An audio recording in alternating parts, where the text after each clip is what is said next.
ఇప్పుడు నాకు తెలీదు తను మా ఇంటి పైన ఉంటున్నాడని. తను ఫ్లవర్స్కి వాటర్ పోస్తుంటే ఆ వాటర్ వచ్చి నా మీద పడ్డాయి అంతే. నాకు చాలా కోపం వచ్చింది. అప్పుడు ఏమన్నాడు తెలుసా? నేను నీళ్లు పోసేది అందమైన పూలకే అన్నారా? ఎగ్జాక్ట్లీ అదే అన్నాడు చారు. అర్థమైందిలేండి, మీ పూల పురాణం వినలేకపోతున్నా. అసలు మీ పెళ్ళెలా అయిందో చెప్పండి అమ్మగారు. చారు పూర్తిగా చెప్పనవ్వా, ఎంత మంచి లవ్ స్టోరీ ఇది. అతులు పడి అట్లాగా మధ్య మధ్యలో ఆపేస్తున్నావు. ఏం స్టోరీ సార్, బోరింగ్ ఉంది. ఏంటి మా లవ్ స్టోరీ బోరింగా? అసలు లవ్ అంటే తెలుసా? అసలు ఎవరినైనా ఇప్పుడు లవ్ చేసావా? అసలు లవ్ లో ఉన్న పవిత్రత ఏంటో తెలుసా? అసలు నేను ఇక్కడ కూర్చుని బట్టి మా లవ్ స్టోరీ అని చెప్పాను చూడు, నా చెప్తాను కొట్టుకోవాలి.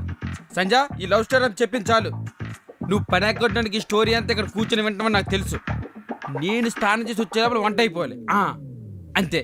వెళ్ళు.